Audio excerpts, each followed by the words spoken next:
और नेता प्रतिपक्ष तेजस्वी यादव प्रेस कॉन्फ्रेंस कर रहे हैं। इस दौरान वो क्या कुछ कह रहे हैं उस पर एक नजर। आप सबको और आप सबके तरफ से, अपने दल, पार्टी और राष्ट्र अध्यक्ष जी की तरफ से नवरात्र की शुभकामनाएं देते हैं। और आज का प्रेस कॉन्फ्रेंस में आप सब आए इसके लिए धन्यवाद। और आज हम लोग प्रेस कॉन्फ्रेंस कर रहे हैं। आप सबको पता है कि चुनाव बिहार में होने जा रहा है। कब होगा, नहीं होगा, वो तो बीजेपी के हाथ में है। जब बीजेपी इलेक्शन कमीशन को इशारा करेगी तो चुनाव हो जाएगा। लेकिन बिहार की जनता हम लोग से भी ज़्यादा तैयारी इस बार कर रखी है कि 20 साल तक जिन्होंने शोषण किया, बिहार को बर्बाद किया, इस बार बिहार जो है उन लोगों को सबक सिखाएगा और परिवर्तन करेगा। अब चुनाव का माहौल है तो हमने पूर्व में ही कहा था दिल्ली चुनाव के बाद कि बीजेपी या केंद्र के सारे मंत्री या देश भर में या दुनिया भर में जितनी ताकत है बीजेपी के पास, वो सारे ताकतों को जो है बिहार चुनाव में उतारने का काम करेंगे। और कूद कूद के लोग जो हैं बिहार का दौरा करेंगे।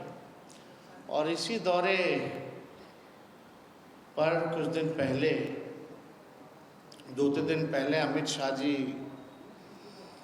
बिहार आए। अच्छी बात है, आना चाहिए, हमेशा आना चाहिए।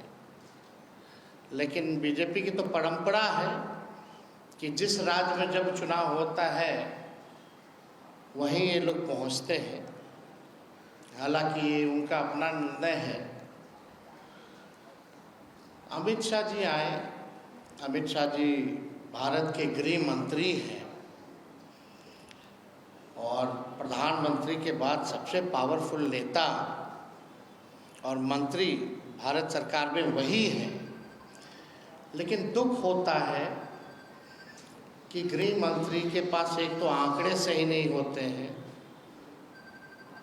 और झूठ और जुमला के अलावा कुछ बोलते नहीं। ये सच्चाई है। अगर आप लोग भी उनके पूरे वक्तव्य का अगर निकाल करके देखें तो केवल लालू जी को कोसता और जंगल राज की बात करना। बिहार के बारे में वो कोई जानकारी लेकर के नहीं आए। अमित शाह जी आप आए ज़रूर, लेकिन लगता कि आपकी तैयारी ठीक नहीं थी, आपके आंकड़े ठीक नहीं थे। और देश के गृह मंत्री के पास, जो लगातार गृह मंत्री हो भारत सरकार का, अगर बिहार में अगर आके जंगल राज के बारे में बात करता है तो आंकड़ों के बारे में बात करनी चाहिए अमित शाह जी को। अरे भाई, आप ही का है एनसीआरबी, गृह मंत्रालय के अंतर्गत ही आता है। आए तो बताते कि 20 साल में बिहार में अपराध कितना हुआ है, उसकी भी तुलना हो जाती।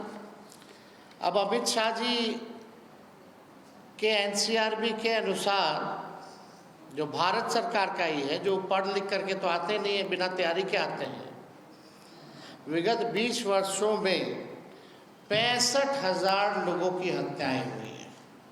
65,000।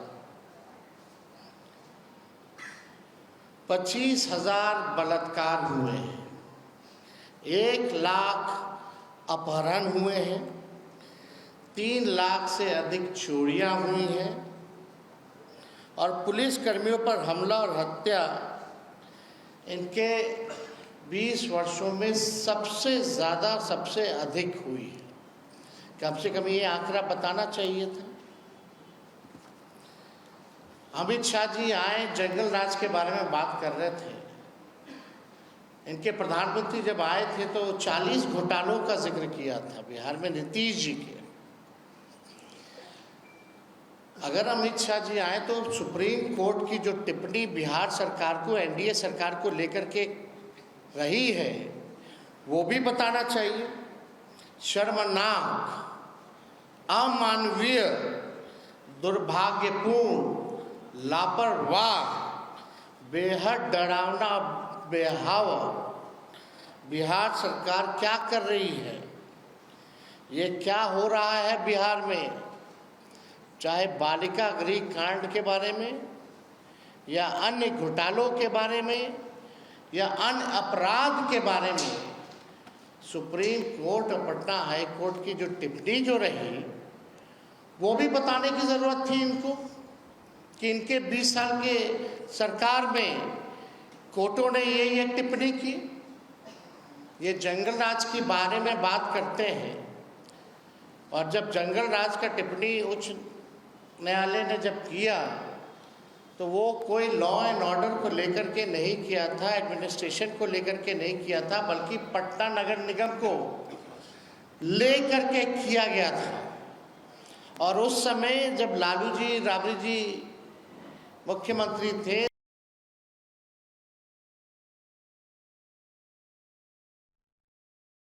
तो देखिए पटना से तस्वीरें आप देख रहे हैं जहां पर नेता प्रतिपक्ष तेजस्वी यादव प्रेस कॉन्फ्रेंस कर रहे हैं और इस दौरान वो सरकार पर हमलावर। तो तथ्यों पे जो है इन लोगों को बात करनी चाहिए। वो जंगल राज भी बीजेपी नेतृत्व का ही टिप्पणी था, ये उनको बताने की जरूरत है।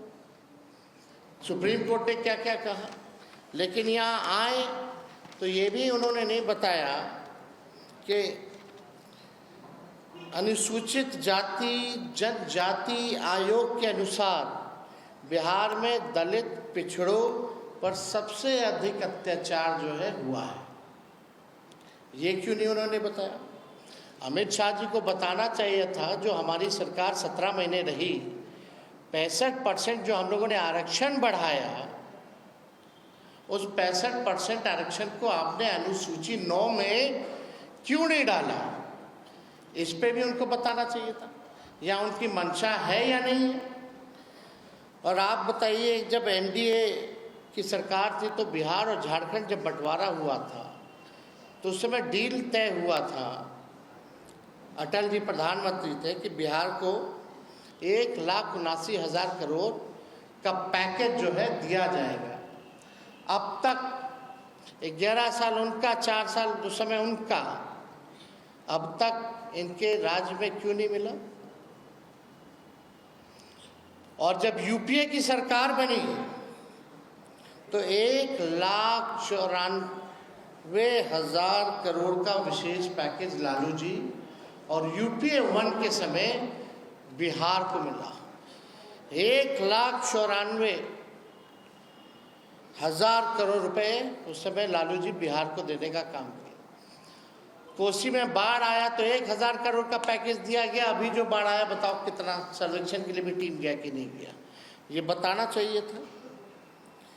और उस समय ग्रामीण विकास मंत्री रघुवंश जी थे, सब लोगों को पता है। प्रधानमंत्री सड़क योजना के तहत 1,00,000 किलोमीटर से भी अधिक ग्रामीण सड़कों का निर्माण उस समय यूपीए के समय करवाया गया था। ये काम के बारे में पूछते कि आइए गांधी मैदान या कहीं भी निपटा लीजिए। अरे लालू जी को छोड़िए ना, तेजस्वी को बुला लीजिए ना, सारा हिसाब कर देगा। एक एक आंकड़ों कहा, एक एक तथ्यों पर जो है तेजस्वी जवाब देने लायक है। आपका झूठ का पुलिंदा, अफवाहबाजी नहीं चलेगा। आंकड़ों पर हम लोग जो है बात करते हैं। ये भी बताना चाहिए, जब यूपी की सरकार थी तो राज्यांश का 10% लगता था और अब जो है 50-50 से भी ऊपर हो चुका है परसेंटेज में।